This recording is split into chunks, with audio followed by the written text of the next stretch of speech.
Well, welcome everybody to the Snapcast podcast with your host, Mike Cooley.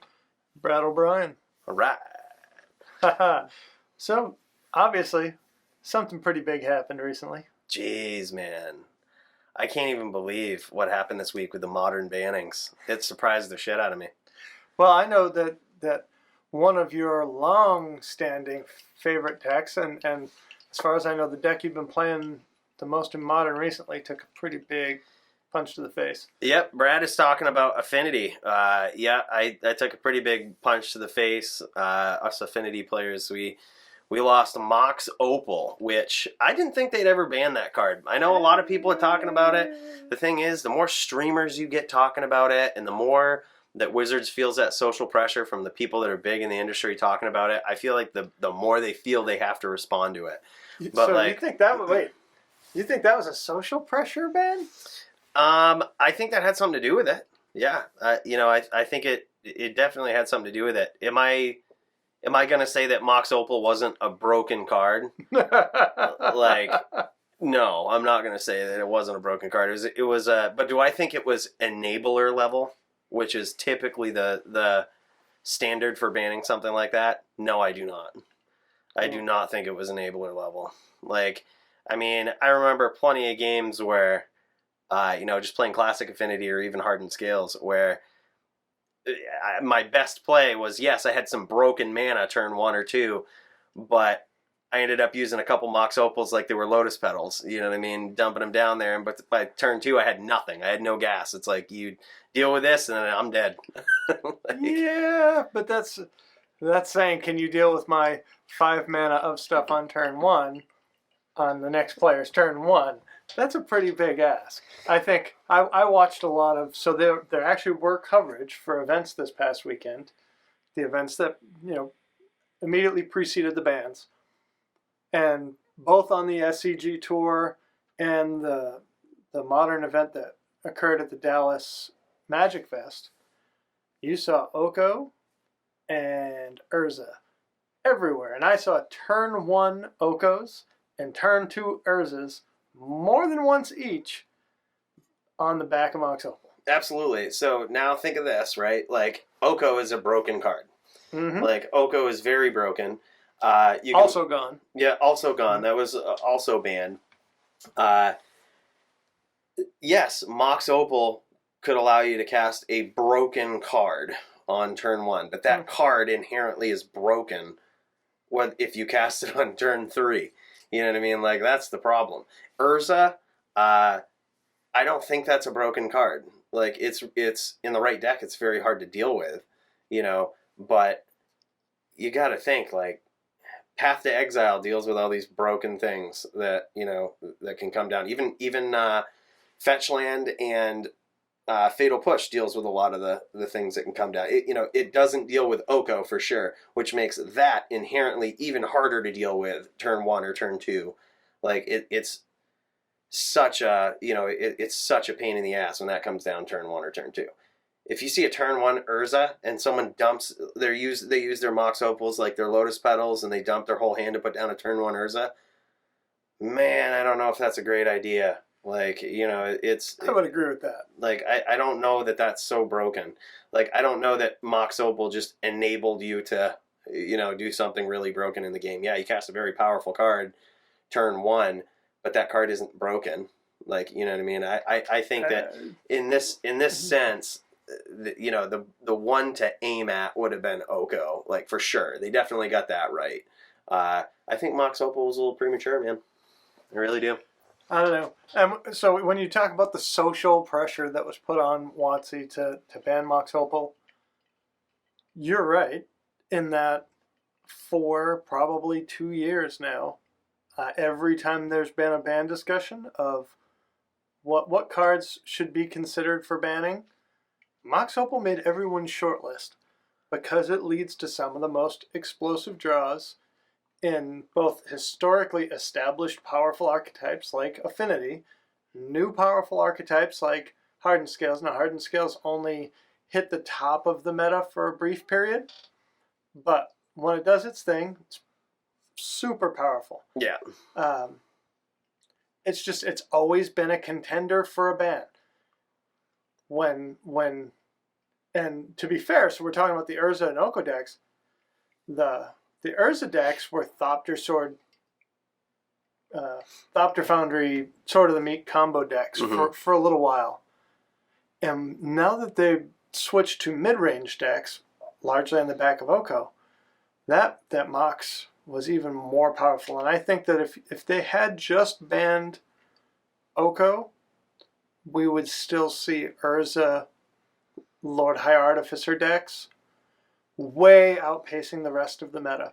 I would agree. So here's my counter argument to that, right? Like, Mox Opal didn't enable that. Like, it's sure it plays very well in the deck, right? But what are the enablers in that deck? Sword of the Meek. Like, well, that card's not being played now. Oh yeah, like okay. So you have other. Okay, so take me back then. If we didn't have Oko in these Urza decks, right? Like before Oko, I'm under the impression many of them were playing the Thopter Sword combo. And many of them were. But because Oko came into the format, they stopped playing that. Like they no longer needed it, right? Yeah, they decided it was a better deck as a mid-range deck because it had an end game that couldn't be beat. Right. Like so I guess what I'm saying is, in the absence of Oko, let's say they didn't ban Mox Opal, right? And they banned Oko and they banned Lattice, which is the third card, in case anyone was wondering. Mycosynth Lattice, we'll talk about that in a bit. If they only banned Oko and then they rethought some of their other unbannings, right? Such as Sword of the Meek, I think that's just a really hard combo. That's a really hard card to deal with. I mean, they're always going to make things that you can put creatures into play. Creatures with flash. Creatures, even if you didn't have Thopter Foundry, like, that sword is pretty hard to deal with. It's pretty hard to interact with unless you have, like, complete graveyard hate, such as Rest in Peace. Or Leyline. Yeah. Or you can catch them occasionally with a relic or something if they don't have another way to create a creature. Right. But it gets harder and harder. So exactly. I brought up on MTG Top 8 the recent Star City Games Open in Knoxville. Top 8 had 4 Urza Oko decks. Yeah, that's insane. And even the ones that weren't called Urza Oko had Oko in them. Such as like Snowbant Control, Creatures Toolbox, I'm sure it has that in there too. I wouldn't be surprised if Amulet Titan splashed it in. So there is a Simic Titan build going out there right now that was using Oko. Yeah. The actual straight Amulet players were not going that route. They thought that they had a better matchup, just basically trying to straight primetime combo. Yep. Get in front of the Oko or behind it to the point where they can't respond anyway. Like I'm gonna get it into the battlefield trigger. You can elk this one, but I've already got my mana. I'm gonna Teleria for a Summoner's Pact. Play another one next turn. Yep. Oh yeah, and we're looking at the Toolbox. Star City Games Open at Knoxville. That's a terrible name for this deck. Creatures Toolbox. Yeah, so it doesn't use Oko. So it looks like 2 decks in the top 8 of this event did not use Oko. Actually, Devotion to Green probably didn't either. Pure green. Yep.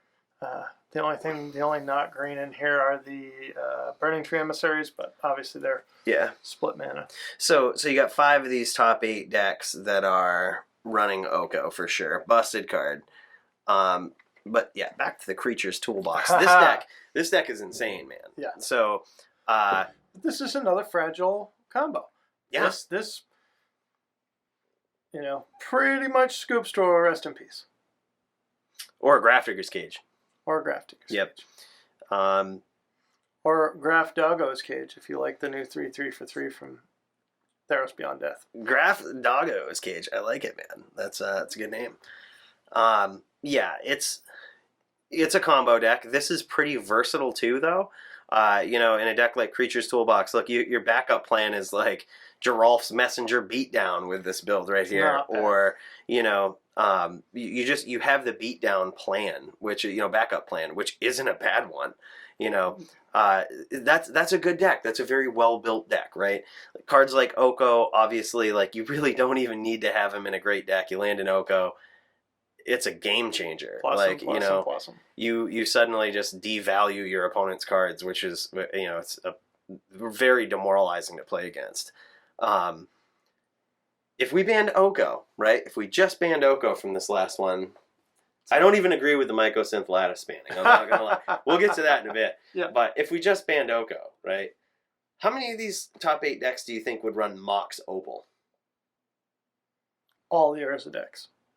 Oh, for sure, all the Urza decks. But how many Urza decks would actually be in there, do you think? That's hard to say. There weren't that many Urza decks, the Thopter Sword variants, that we saw before the Oko mode. Mm-hmm. So it's hard to say. Also, but the one thing that I will say is we were also at the end of a really stale standard. They had announced Pioneer. The last few months have had almost no coverage.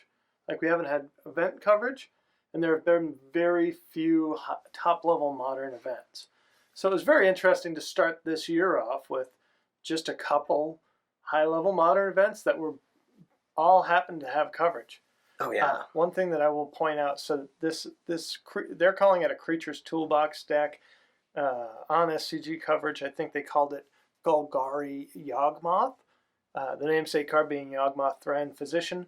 This deck was not designed by Erin Barish, but she piloted it to a great finish. I mean, she took the whole event down. Earlier today, as a matter of fact, I was on... No, that was yesterday. I was on MTG Goldfish looking at cards that happened to be moving in pricing. And on that, I saw Geralf's Messenger and Verdant Catacombs were in the top 4 cards trending up in Modern. Wow. And so I cropped it out and just sent her a tweet on Twitter to say, you're probably responsible for 2 of these 4 cards right here. Oh, yeah. It's what I found very interesting that's not in a deck called Creatures Toolbox is this card called Stoneforge Mystic. Like, okay, so this I find this very there's no way. Okay, we're looking at card prices right now, and Stoneforge Mystic pops up pretty cheap here. I don't think that's right. It's saying like $1.50 online. There's no way. I see some prices here for $12. That can't be right? I don't know why it's using online prices. Yeah, let's go to Star City. Just see what that gives for a price, for example. But when we get ready to move into the section, why don't we just do it now? Write this shit down. So StarCityGames.com. No, that was not what I was trying to say.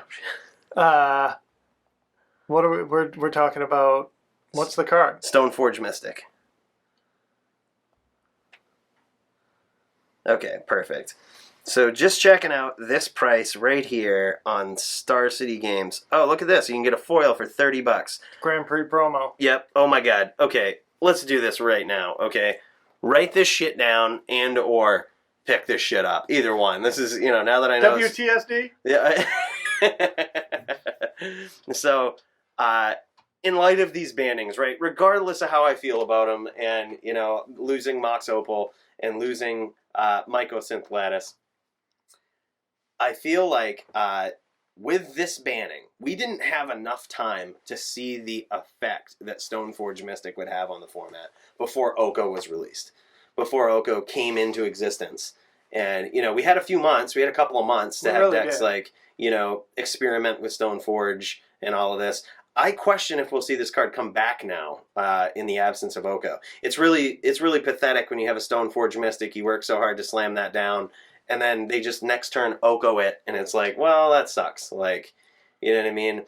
I wonder if we'll see this come back.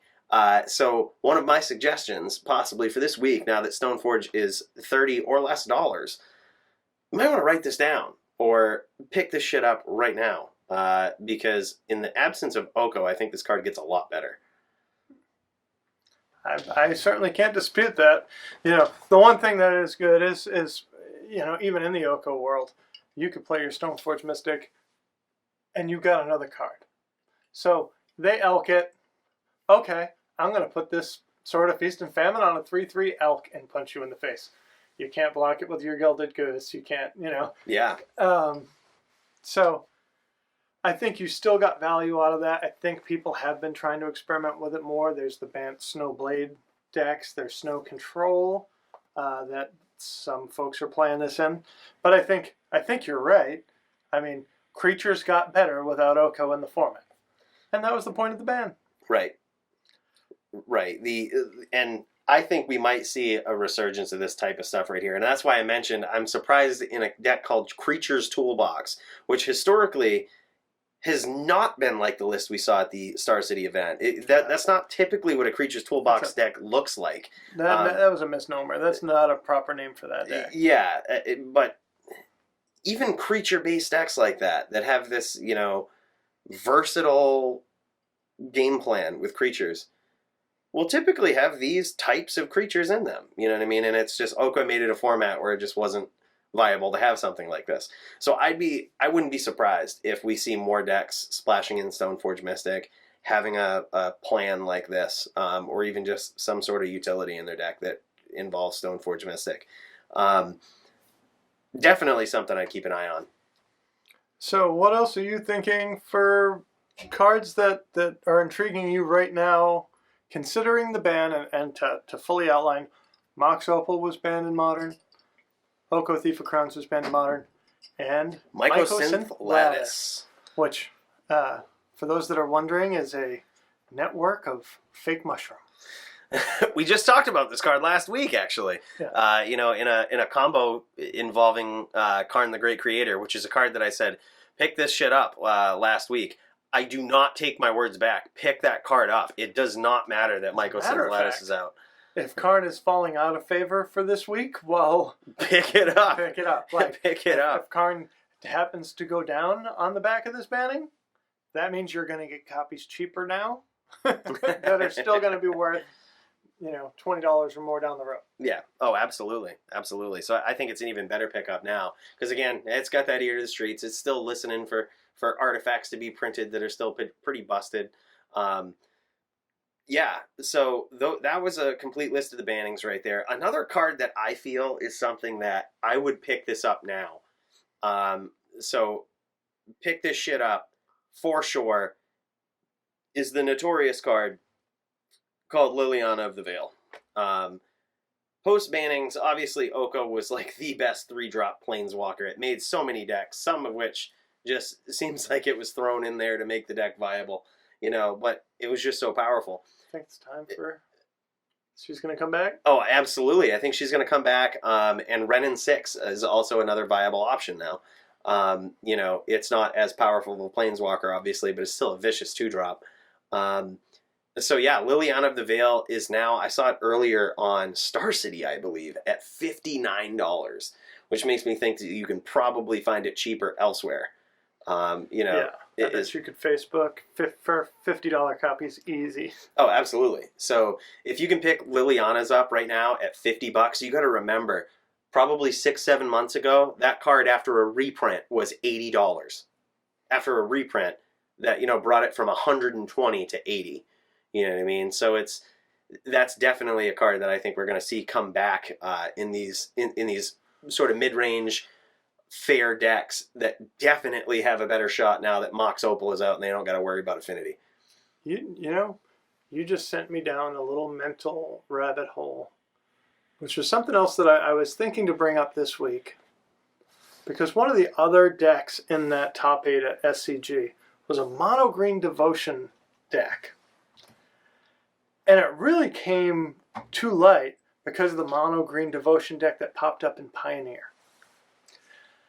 And basically, this cat said, oh, I got this mono green deck from Pioneer. Oh, they banned these Leyline of Abundance or whatever. But it's still legal in Modern.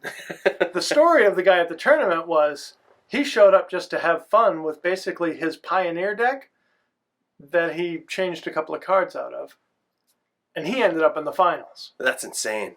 And he made some play mistakes. He was not as experienced of a player as Aaron Barish. And I'm not saying I'm out their level either, but you could just tell that he didn't have the comfort in the feature match, in the finals of a big event like that, like she did. So, but the thing that it makes me think is, we're going into this new Theros set this weekend. Pre-releases this weekend. Yep. That's going to have a big impact on Standard, which people haven't been happy with Standard. It's also going to have a huge impact on Pioneer because everybody's brewing in Pioneer. And there is a devotion element to this. There's a reprint of Grey Merchant of Asphodel in this. There's attention being brought to monocolor decks, devotion decks, and there is a mono black deck right now in Pioneer. Pretty vicious. It's pretty vicious. I won't bring up again that I made it into the top 8 of a local 1K a couple weekends ago. Congrats, man. Congrats. But it's so what stands to reason to me is seeing that mono green devotion deck sort of port from Pioneer back into Modern. There may be credence to your Liliana theory on the back of there are more people looking at Pioneer and mono black and brewing again. Right. Not saying these are the same archetypes. Like, okay, we all know that Liliana goes in Jund. Right. Like, well, I'm not going to spend the other $1,100 for Jund. So, and that's cheap nowadays. Like, so I think you're spot on, but I think it's going to be because of a deck or decks that we haven't seen yet. Oh, agreed. And, who knows what cards are going to come to the surface now because Oko's gone. That, might have been almost good enough with Oko in the format, but now that have a higher power level. It's hard to even speculate what those might be. Like I said, I suggested potentially Stoneforge Mystic cards like that, but also Liliana. Like you said, people are brewing now. They're really thinking of that mono-colored stuff. Who knows? There could be some new discard deck out there that just loves Liliana. And if the format slows down because there's no Mox Opal, if that brings a significant change to the speed of decks, well, then you might see a better performance from decks that rely on like a good turn 3 drop or something like that. Turn 3 Liliana, and if you've got a slower board, turn 4 Damnation. Like, damn it! Like that's it's hard to climb back out of that. No, exactly. I will also say, in the vein of pick this up or write this shit down, if you don't have a playset of Languish, you might want to look for those. Really? I mean, that's the damnation of Pioneer. No shit. It gets around Indestructible, gets around a lot of things. I'm seeing Languish in a lot of Pioneer black decks that can support it, the mid-range decks. Now that's over help me with the name, it's the 3-drop destroy all creatures, skip untapping your lands. Bantu's Reckoning. Yes, so they're going to play Languish over Bantu's Reckoning? Yep. No kidding. Well, I mean, the tempo you lose not being able to untap, even if it's just those 3 lands, like if you can cast it on 3. And I don't think the speed of the format is not quite such, but here's the thing.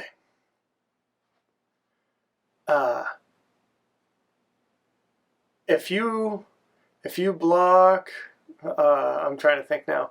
There are some indestructible creatures in the format, Ronus, things like that. Yep. That just -4/-4 handles.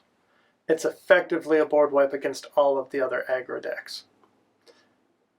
It's a board wipe against everything in the mono black deck, unless they have a huge Knight of the Ebon Legion. If they've grown that big enough to live through Languish or are holding up the mana, you're probably losing anyway. You're probably losing. But just thinking about mono black brewing in Pioneer, it made me think of that, and that idea that there are going to be port backs. Certainly, people are trying to port okay, what can I take from Standard and make that work in Pioneer? Mm-hmm. So people are taking the Jund Sacrifice deck from Standard, improving the mana base, and calling it a Pioneer deck. Yeah. Improving the removal and calling it a Pioneer deck.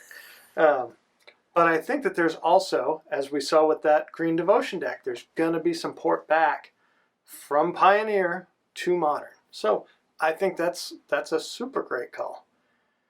One other thing that WotC announced this week, and we didn't talk about this before the cast, but is really relevant to our focus on the card values, is they're changing the prize booster packs that they're giving to stores. I don't know if you saw this. No, I didn't. Tell me more about it. So as it stands right now, Wizards of the Coast is giving to WPN stores booster packs or prize packs to give out at weekly events. There's a premium pack that's all foil. It's like 3 foil cards. And then they have the regular packs that are non-foils, and they're all stamped with a little promotional thing. Most of us probably are aware of this. Well, all of these thus far have had a promo card for the current set, another card from the current set, and a third card that's from a curated list of standard legal cards. As of Theros Beyond Death, the prize boosters are going to have a promo card associated with the set, another random card from the set, and then the third card is going to be from a curated list of standard and non-standard legal cards. That's how they phrased it? Non-standard legal? Yes. Wow. I wonder where they're going to go with that. If that's just like an open door for them reprinting big legacy, reprints or what have you. Yeah. Wow. I mean, so the stuff that they printed, the stuff that they showed on the initial list of here's what's going to be available, there's no $100 cards on there. But there are $5 cards and $10 cards and cards that maybe would have been $10 or $20 cards given another year. Mm-hmm. And I wonder if they're thinking about what cards actually need to go into Pioneer. Like, what cards do we want to reprint? So one of the cards that they chose to reprint is Pull from Tomorrow. We talked about that in one of our first episodes. They reprinted Noxious Gear Hulk, but not Torrential Gear Hulk. Interesting. One of my pet cards for years, I joked about this online, that my retirement plan is shot now because they reprinted Mirage Mirror. Mirage Mirror will be a card that you can get in these packs. Killer card. Is that the one that's it's an artifact and you pay 2 and it becomes a copy of an artifact, a creature, or a land? Wow. Yep. Yeah, that's insane. I mean, so what'd you do? Commander? Invest in a few of those and yeah. Are those in your... Brad has this interesting box that it's like his investment box. What do you call it? You have a special name for it. It's just the long-term spec box. It's just... I don't know. If I called it something else another time, I was probably being funny. You probably were. I think it had something to do with Lost Dreams or specs of Lost Dreams or something. And really good calls on a lot of stuff. Is that card? Did you put a few of those in your spec box? Like I said, I was joking about that card, but that was a card that every time I saw it in a trade binder, if I didn't care about the card that I was giving up, I would grab that as value. Like, oh, we're off by $1. I'll take your Mirage Mirror. So I probably have 20 of them. Wow. I'm not sitting on a brick. I'm not like, I didn't really hoard them. It's not really my retirement plan. But it was one of those cards that I thought, like most of us, we all want to feel smart. And I said, this card is going to see play eventually. I'm going to scoop up a bunch. I managed to get myself a couple of foils. I had play a foil in my Nekusar deck. Somebody... what is that? X green black blow up all artifacts and channels. Pernicious Deed. Kevin Flagg, if you ever listen to this podcast, you bastard. But he sacked his Pernicious Deed for 5 to basically nuke the world, and I was like, okay, I'm gonna make this into a copy of a land, and it becomes the land. Wow, and it retains that ability. Yeah. Oh my god, that's so good. So it doesn't, it's not an artifact anymore. So I was the only one with a permanent left in play. I should say that's not true because he had Soul of New Phyrexia and gave all of his stuff indestructible. Okay. one of those cheaty face combos trying to give himself an unfair advantage in Commander. Who does that? Pre-releases this weekend. Holy shit, man! New set. It crept right up on us. How are you feeling about it? I'm stoked. I've got a gig with my band tomorrow night, so I can't play the, Wizards now lets LGSs do F&M pre-releases. So our local LGS will do a 5 p.m. on Friday pre-release event. I may go, get my box, sit down, build a deck, play a game. I got to be downtown about 7 o'clock, but I could potentially play a couple of rounds. The other thing that Wizards will let you do is if you pre-order a product, you can pick it up on pre-release weekend. Yeah. But it's a whole new set, new cards coming into Standard. People have not been super happy with Standard between Oko and these cat sacrifice decks. They're looking forward to a new thing. A whole slew of new cards coming into Pioneer. That's going to be huge. Did you see what they said about Pioneer in the most recent bannings? How Walking Ballista was a big card that people were worrying about, were talking about. Yep. And they said, we are aware of the new interaction between Walking Ballista and the new Heliod. And we're just going to let this happen for now until it becomes a problem. So this is an exciting set for a lot of reasons, man. And, I think if you took our advice on grabbing Walking Ballista a couple of weeks ago, I don't think you're going to be sorry for it in the coming weeks. No, even if it just spikes for a month or two and then they do pat it down. If you got, what were they, $25, $30? Yeah, they're approaching $30. Approaching $30. Like, if you bought them to play them, then you'll be glad you got them cheap. And if you bought them to flip them, if you're getting 50% or more back on a $30 card, like if it hits $50 and you can actually get $50 out of it, I say go with it. I'm looking at my collection now thinking if there is, I'm looking at cards like Marie Kondo. If this fucker doesn't spark joy and it's worth more than $20, it's got to go. Yeah. Maybe that's the homeowner in me. Well, I think Walking Ballista might sort of see its peak anyway around 50. It might go a little over that. But it's just like any other 2-drop. I call it a 2-drop even though it's an XX. Like, it's just like any of those other 2-drops in their unique color. Walking Ballista being colorless. If it gets too good, they'll just reprint it. You know what I mean? If it gets too high up there in value, much like we saw with Tarmogoyf, Bob, Snapcaster, they'll reprint it. Well, and, but those still kick around at $50. Now that they can put it into those prize packs in standard packs. They have new art that's on Magic Online. That's pretty sweet. That hasn't been printed on a card yet. If they don't ban it, or if they're like, I often think when Wizards is really hesitant about banning something, it's because they know that they've already got a reprint coming down the line. Maybe that's just my conspiracy theory hat coming on. It would make sense, though. They have a financial gain from not banning the card. Yeah. Well, I think that they'll have. It's so hard right now. So many people are upset about Mox Opal. But the net positive for the format, and I think that the hatred that people had for the lattice lock, when your opponent's just like, okay, I got my Tron lands, I'm going to go get this thing, and you don't get to play Magic anymore. Fuck that. Yeah, I guess I can kind of eat my words from the beginning when we started about Lattice. Yeah, it is really unfun when they get a Karn and a Lattice down. I think we talked about before, one of the biggest complaints of Magic players and what Wizards really sort of tries to pander to is the worst part about playing Magic, and what most people complain about, is not being able to play your spells. That can come in a variety of forms, but it's the worst feeling in Magic, is when you cannot play your spells. Whether you're getting countered and locked all the time, or whether you're not drawing land, it's like the worst feeling when you can't play your spells. So, I get it. Like, I'm not overly thrilled still about that banning, but I get it. It's like, it's just not fun. You know what I mean? Confession time. I'm a humans player in Modern primarily. I had Eldrazi Tron built on the side, full Karn package, lattice in the board. When I knew I just had these games locked up because I was going to get lattice, I felt like shit.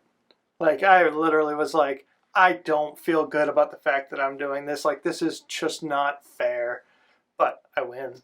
Yeah. Oh, exactly. Exactly. I'm going to go collect my store credit. Great. But I felt badly about it, and I stopped playing that deck. And then when I saw the Simic Eldrazi that was running Oko, I said, well, this reminds me of my glory days of Bant Eldrazi. I built that deck. I traded into foil once upon a time. So, like, how I like to pimp. Yeah.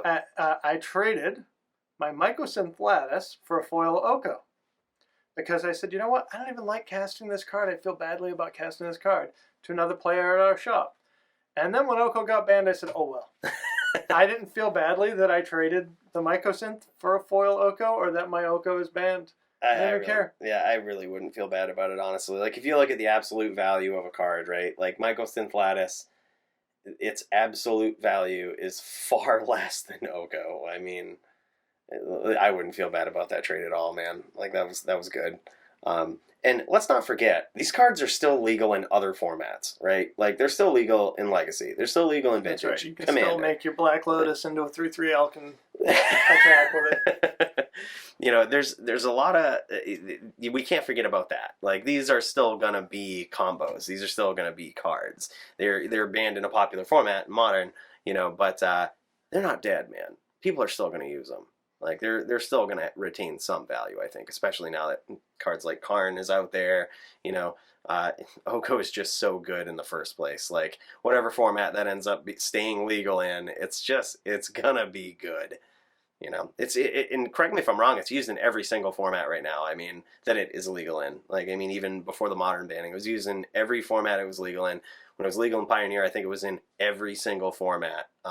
Yep. So that's a good indication that your card has a lot of value and it will probably be around for a while in whatever format it kicks around in. Like, that's similar to Jace the Mind Sculptor. When that was in Standard, it was in every single format.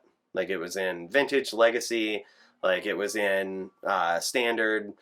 Sorry, my phone was just buzzing off right over here. Oh, that was weird. I thought I was starting to think, do I have wind chimes? Oh, hell no. Might have been the Wheel of Fortune sound over here that you hear. That's what it was. That's right. We have a successful Wheel of Fortune competitor, Michael Cooley here. With us on the Successful competitor, anyway. That's yeah. Second place ain't bad, all right? Yeah, I top 3 to Wheel of Fortune event once. Don't ask how many people play Wheel of Fortune. Real quick, some cards that I think are under the radar, under $5, that people are going to have in their pre-release pools this weekend that I think you should grab from people. Treacherous Blessing and Eidolon of Obstruction. Eidolon of Obstruction. I remember looking at this one. This was interesting. So Eidolon of Obstruction is a 2-mana 2/1 first striker. Loyalty abilities of Planeswalkers cost 1 more to activate. It's a hate bear. There's a long history of hate bears. Now, they didn't make this a 2/2 for 2, and I'm thinking that's for a reason. Well, it has first strike. It's sort of like the Thalia thing going on here, except it's not legendary, or it's not a legendary card. I can tell you what deck this is going to be in. Speaking of hate bears, is the Legacy hate bears. I can almost guarantee you now that Oko's still a card in that format. Ren and 6 just got banned, but at the same time, Planeswalkers are just... Yeah, the nice thing about that is, you play this on 2, they untap on turn 2, and play Ren and 6, and they can't kill it. Yeah. This card is like $1.60 right now. If you open a $26 Mythic, any of the $20+ cards at pre-release, they're always going to go down. Trade into some of these lower value cards, complete play sets, that sort of thing. Trade for what you can. I think this card is clearly more than a $1.50 card over, the course of its life in the game. And if it's not, you didn't take a big hit. it probably won't be worth less than $1.50 in a year or 3 years. Do you think this card makes the modern spirits deck, whereas it's an enchantment creature spirit? I don't think so, unless there are more, like maybe as a sideboard card, but I think it's so niche. Yeah. Perhaps with Oko being so dominant, this would have been okay, I'm going to play this on turn 2. You can play your Oko on 3, but you can't elk me, bro. Yeah. And I'm going to be able to crack back, and I might actually be able to kill it. Mm. But until there's a clear dominant Planeswalker deck, I don't know about that. Now, in X-White aggressive strategies in Pioneer, it might be a great sideboard card against the blue-white control decks in Pioneer that were playing Jaces and Elspeths and Teferis and Narsets. Interesting. Oh, you played Teferi, you can't bounce it. Yeah, that's really cool. It just stays a step ahead of the Planeswalker abilities. Yeah. Alternatively, yeah, I guess in Pioneer, Thalia is not legal, right? Correct. So you can't get in front of them like that. So this might be one of the only ways to get in front of a Planeswalker-style deck is with a card like this in Pioneer. Yeah. Yep. Now, Treacherous Blessing. This is a 3-mana draw 3. In black. This is what are well, there's some downsides, but they're negotiable. Trying to think of what was the one where you could pay different colors mana into a black draw 3. There's been a few of these different flavors of draw 3 cards in black where you lost some amount of life. Mm-hmm. With Treacherous Blessing, you lose life whenever you cast a spell after it's on the battlefield. Okay. If you're in a mid-range deck and you already have some creatures on the board and you draw 3 cards and pick up your removal spell and you save 6 life by killing 2 creatures, it's worth the 2 life you paid for with this. Yeah. But there are a number of ways in Standard and certainly in Pioneer where you can target this card to blow it up. And that's all you have to do to eliminate it from the battlefield. If this gets targeted by a spell or ability, destroy it. Sacrifice. Sacrifice. Yeah, it says. That's interesting. Wow. Okay, so should we be thinking about cards that allow you to bounce permanents or blink permanents and do not target them? Because I feel like this enter the battlefield ability, obviously it's huge. Enters the battlefield, draw 3 cards. That's stupid good. They really tried to design it so that you couldn't blink it. You couldn't bounce it. Like, you couldn't try to manipulate it in that way. Yeah, you can't Teferi bounce this back to your hand because Right. you have to sacrifice it. Exactly. So, I don't know off the top of my head, but I can imagine they exist, of like cards that when you cast them, return a permanent you control to your hand or something. Or like, you know, something. There's got to be something out there that like allows us to blink or bounce this. So I don't know who to give credit to for this. This is not my own. Oh, you know what? This was actually from the Hardcast. This was from Yeoman Fives and Aaron Barrich's podcast. They were talking about this card and the new Heliod, which is a 3-drop in white, that says whenever you gain life, put a +1/+1 counter on target creature or enchantment. So you target this to put a +1/+1 counter on it. Get rid of it. And get rid of it. And they're talking about, like, if you're in a black-white mid-range deck that has lifelinkers, like Heliod will give a creature lifelink, pay 1 and a white, target creature gains lifelink until end of turn. Whenever you gain life, you add a +1/+1 counter to something. So, like, give a Johnny's Pridemate lifelink and swing, it gets 2 counters. Next turn you play this, draw 3 cards, gain some more life, blow this thing up before you even have to cast another spell. Wow. I think that so again, this is $1.50 right now, rare, $1.50, $1.60 rare. this will not be a $1.50 card. There are already people talking about how to break this card. I mean, it's an in-print rare. I don't think it's going to be super valuable, but I bet you could pick these up for $1.50, and I bet they'll be worth $5 at some point in Standard. Yeah, I mean, it's 3 mana, draw 3 cards at the very least. That's it. Like I mean, passes the vanilla test, right? Like that's when you think about non-creature spells, like If you have a way if you have a way to not cast spells, like put into play. yeah, Aether Vial or something like Yeah. that. You know what I mean? Yeah. Granted, I'm not sure how well this would play in a deck like that, but I mean, there's obviously, proof of concept. Like there's ways to not cast spells. I am just wondering, like, there's got to be some way out there to bounce a permanent without targeting it. You know what I mean? Or bounce a permanent, or heaven forbid, blank one without targeting it. Yeah. Like exile a permanent you control and return it to the battlefield under its owner's control. Right. I'm certain that exists. We're not going to get on Gatherer right now and deal with that. Now, okay, one card comes to mind of Teferi's Protection, and I could be wrong on this, but how does phasing work? Do the enter the battlefield effects do they? No, because they never leave the battlefield. They just treat it as though they don't exist. Yeah. Okay. That's my understanding. Yeah. This might. I see where you're going with this. This is a write this down sort of card. This has got its ear to the ground. Yeah, this is really listening. It's really waiting for something to come out and break this. Yeah. Like that, A 3 mana draw 3 is a good card. Yeah. I got a couple more. The other thing that's going to come out this weekend as a buy a box promo is Athreos Shroud Veil. Athreos Shroud Veil. Let's see if And this is not in the set, so you won't find it on that list. Okay. Because it's the buy a box promo.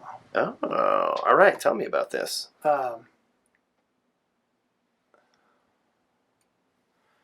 And so they're not offering a price right now.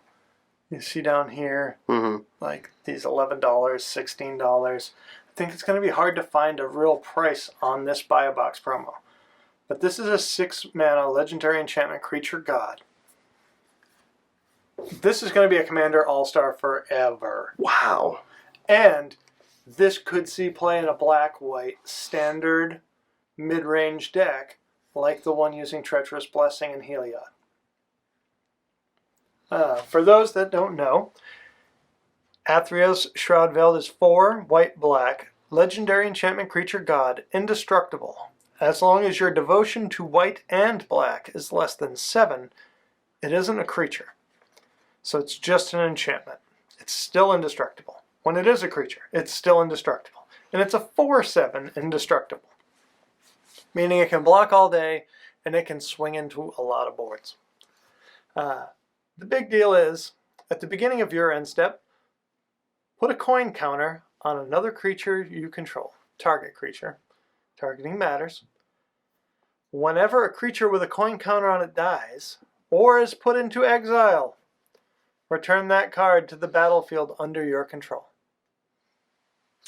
You want to know the only gripe I have with this card? 6 mana. Well, and so what was the first thing I said? Commander. Yeah. This will be a Commander All-Star. And I don't know, with being a buy a box promo, if it's going to grow in value a whole lot. They may be overvalued this weekend. They may drop next weekend. WotC has really fucked up a lot of buy a box promos in the llast few years. Oh, yeah. Nexus of Fate saw a lot of standard play. What's the Corvold? Yep. Fate Cursed King. Seen a lot of standard play. Can only be gotten in supplemental products. Yeah, I think all it takes is just one good deck to use a card like this, and your buy a box promo goes through the roof in price. Like, and by that I mean like a nice little addition, $20, $30, sometimes $40 in the case of Nexus of Fate at one point. Yep. But all it takes with these special release cards like this is just some good use out of them, and this definitely has the writing on the wall for that. Yeah, I think that there are a lot of cards that I see, and perhaps it's just my love of the archetype, but I see a black-white mid-range in this standard. You've got great black removal. You've got some good white creatures. Don't tell anybody I told you that. I'll deny it. There's a 3/3 for 3 that lets your other creature attack for 4 with vigilance and indestructible. It's pretty good. Uh, so I just think late game, if you've got some other, value creatures or anything with any kind of recursion, 1 or 2 Athreos in a solid, black-white mid-range deck could see play in Standard. And so I'm a schmuck. I pre-ordered 2 boxes. I'll have 2 of these, and I'm going to try and trade for 2 more. Yeah. And just say, I want to have a playset. Yeah, I don't think, with a card like this, I don't think it's a bad idea to get at least a playset of something like that. I mean, you never know. With such a limited print run like that, I mean, I say limited, everyone gets one with a buy a box. But at the same time, like, that's pretty rare. You know what I mean? Like, it's a very specific, unique printing. I think no matter how good or bad a card is like this, it's not a bad idea to pick it up. And this has the potential to be, it has some value in it for sure. I'm monopolizing this section, talking about the pre-release this weekend. Anything that you're thinking? I know you haven't had a whole lot of time to look over the set. Just the big things that, I wish I would have got on sooner for this, and praise to anyone who did, is the Theros Sanctum type things that exist in other formats that are obviously still legal in Commander. I think that's a good pickup. If you can get those for under $150 right now, I think that's a good idea. They're on the reserve list. They can't reprint them. And if Theros is going to be a plane that we keep returning to, the second time, like, great, I'm happy we're back. Enchantment creatures are a thing. Like, this experimental enchantment meta that we might see here really opens the door for card prices, card values in cards like Theros Sanctum to go up and never really come down. So that's... I love that you said that, because I also have a pick based on specifically that. Do you really? Excellent. Myth Realized. Myth Realized. Is that the enchantment that, yep. Oh, that's really good. Every time you cast a non-creature spell, you put a counter on it, you pay a white, you can make it into a creature with power and toughness equal to the number of counters on it. This was another one that I was thinking about.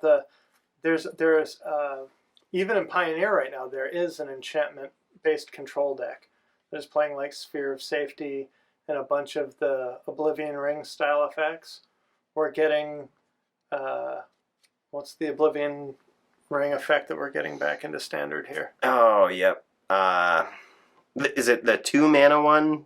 Am I thinking of the right card? Oh, I feel foolish that I can't think of this off the top of my head. You'd figure we'd be better at remembering names by now after the 3rd or 4th podcast. Yeah. That is something we will always struggle with, okay? And it's, for a long time I beat myself up about it, and then I realized that every podcast that I listen to, I'm shouting at the speaker like, "You friggin' idiot!" Maybe we do this purposely so that you guys will just yell at us. Right, we want you to feel smart. We want you to be engaged. What the hell is that card? It's not Oblivion Ring, not Journey to Eternity. What is it? So some Oblivion Ring effect. Is it a permanent? Yes, and that's it. It'll get planeswalkers. It'll get anything basically except for a land. Interesting. Some really cool enchantments that come to mind that never really became worth anything. Banishing Light. Okay, yeah. So we're getting Banishing Light back. A worse Oblivion Ring, if you ask me, has that dirty, dirty word "until" in it. Ugh. Yes, it is one clause. But I'm just saying, you play a Myth Realized, you play some other enchantment. You could have an enchantment themed deck where Myth Realized has some other value, like a Enchantress style deck where you play the Myth Realized and draw a card off of another creature that you happen to have in play, or an auras based deck where you're enchanting another creature, so you just happen to be casting non-creature spells. I just was thinking about it, looked it up. individual on TCG, you can find foils from sellers at like $1.50. But if you look for somebody that has more than 4 copies, they're charging $5 to $6. And so that tells me, and these are the bigger card houses. Yeah. There are not a whole lot of people out there that have play sets that are moving them. Now, again, I was looking at foils. And the people that do think this is a $6 card, like, they're not going to part with these foils until someone's willing to pay $6 a piece. Oh, exactly. You know, it's one of those. It's one of those foils that you get it, and the rarity of it doesn't reflect how much it means to the person that has it, because they know they're going to use it in some deck, you know, and they have it foil. You know, it brings a lot of value to it. And speaking of these like enchantment style decks, and especially Commander with the buy a box promo that you mentioned, I started talking about enchantment cards that never really have gained a lot of momentum and like seen a lot of play, that I just think are so friggin' good. Like, have you ever heard of this enchantment called Soul Snare before? Nope. Oh my gosh. Lay it on me. Yeah, so this is one of the coolest. I picked up 4 of these as soon as I figured out it existed. I was like, what? How have I not heard about this card before, and why don't more people use it? I mean, there's probably an obvious answer. Maybe it's just terrible and I'm crazy. But it's a 1-drop enchantment. So it's 1 white, and it just sits there in play. And its ability is pay 1 white, sacrifice it.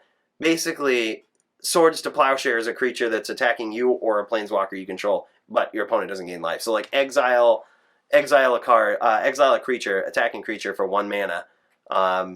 That's attacking you or a planeswalker you control. I'll tell you why none of us have ever heard of this card. Because you can only play it in Legacy, Vintage, and Commander. Because if that was modern legal, some poor schmuck like me would have tried to play 8-path. Oh, for sure, for sure. Like, I was aware that it's only legal in like the the older Eternal formats or Commander. It was actually, I think, originally printed in a Commander set. Yeah. But it's just so good. When you think of like a prison style deck, right? Or when you think of a propaganda style deck or ghostly prison style, you're just trying to direct traffic, right? Like, some people try to feign their removal and they hold up mana, which is a perfectly legitimate plan. But if you slam a Soul Snare on the board and you just say, it just blatantly says, don't fuck with me. Like, you leave 1 white up for the rest of the game, and nobody can. They're not gonna, they might swing a ton of little creatures at you if they can. You know what I mean? If someone else doesn't keep them in check, but no one's swinging their big fatty at you. Like, you know what I mean? You're kind of with that for that 1 mana, which is very inefficient for someone to remove. What are you gonna abrupt decay it? Are you gonna, you're gonna give me the mana advantage of spending like a 2 or 3 drop spell to destroy it? I think it has so much value written all over it, and I wonder if we'll see with all of these new enchantments coming into play, especially, obviously many of them, all of them being legal in Commander. I wonder if we'll see this card resurge as sort of a viable card, especially with there's a new card out there. Okay, you asked me about some things that I was thinking about. There's a new card in the new set that I believe it's a Planeswalker, and I'm so bad at remembering names, but its ultimate is Replenish. Its ultimate is the card return all your enchantments from your graveyard to play. Yeah. The rest of the card's pretty mopey. Yeah. But the ultimate is ultimate. Right. Calyx, I think it's called. That's let's see. It's probably going to be in the top X priced cards. Calyx, Destiny's Hand. Yes, and it's 4 mana too. Look at that. Same cost, same converted mana cost as Replenish. So it says +1, look at the top 4 cards of your library. You may reveal an enchantment card from among them and put that card into your hand. Yeah, what the hell, dude? Like, why not? I mean, doesn't Soul Snare and like little enchantments like that just play very well with this? Like, instead of having to have a sword in your, Swords to Plowshares or a Path in your Commander deck, you jam this guy and like suddenly you can pull removal. Very efficient, cheap, traffic directing removal with this guy too. And if you happen to use it and it goes in your grave, guess what? His ultimate can bring it back. Like, it's out there. I'm not saying these are cards you want to like pick up right now and like this is going to be all, all the next big rage. But I can see over time, that being a thing. It's really cool. And we were just talking about this too, them kind of printing in similar function, cards that do things that other cards do on the reserve list. Like, obviously, it's a Planeswalker Ultimate. It takes a little while, but, you know... But you get a replenish out of it. Yeah, you get a replenish out of it. Like, there you go. You have, you know, in Commander function, you have a replenish reprint. And if you... I mean, it's completely possible to splash that in a deck with replenish, where, you know... maybe you take this 3-drop enchantment we were just talking about that draws you cards, you sack it, and somehow it gets in your grave and comes back with a replenish. Like, you know, and you're just restocking your hand, and you're, you know, you can find it with this guy. I can see possibly like a, you know, Abzan style commander like that just being insane. Traffic directing style commander. Well, I'll tell you what. I'm going to try Soul Snare and Treacherous Blessing in my Athreos commander deck. Maybe I will finally build a second commander deck, because, you know, Necrostar gets a little dull after 5 years. Anything else you want to touch on before we call it a day? I think that's pretty much it, man. I'm really excited to see, you know, what this new set does to the format. I'm going to be paying the utmost attention to Modern now that I'm basically no longer a Modern player for a while. You know, until I find out another deck that gets me equally as excited as Hardened Scales or Affinity. You know, so I'll let you borrow. Oh wait, we can't play Simical Dress. Oh. Oh man, the bannings. But anyways, yes, I'm excited to see what these new changes are going to bring, and excited to talk about what they actually do bring in the future podcasts that we put on. Yeah, man, I'm excited. I'm looking forward to. I'm going to play at least one like I said, I might show up and play a couple of hours tomorrow and go off to my gig. I'm going to play on Saturday. I already pre-registered my spot. If the set is as fun as it looks and people are having a good time, maybe I'll go back on Sunday. So when we get together next week, I'll be able to talk about what I've seen some of these cards do in action, and I'll let you know how many copies of Treacherous Blessing I managed to scam off of people. And by scam off people, I just mean if they only value it at $1.50, I'm going to take all the copies I can get. All right. Excellent. Well, thank you guys for joining us. That's wait, hold on. We got to talk about this. Give us 30 more seconds here. I just brought up a card because I saw the word Lotus in it and I had to see it. I just clicked on Nick's Lotus on this, and Brad's heart just started pounding. I could see it. 4-drop legendary artifact, enters the battlefield, tap, choose a color, and then Black Lotus that color when you tap it. But you don't have to sacrifice Nick's Lotus. It's just not sits Black there. Lotus. Add an amount of mana. Oh, what? Hold on. I'm skipping stuff. Equal to your devotion to that color? Yeah. So it's another Nykthos Shrine to Nyx. Oh shit. Except you don't have to. You don't have to put any. I mean, it costs 4 to put it on the battlefield, and you have to wait a turn unless you have untapped shenanigans. Oh my god, that's cool. That's cool. I think Power Stone Shards are still legal in this format. So you can make a bunch of colorless mana. There might be fun stuff to do with this. That'll just be janky.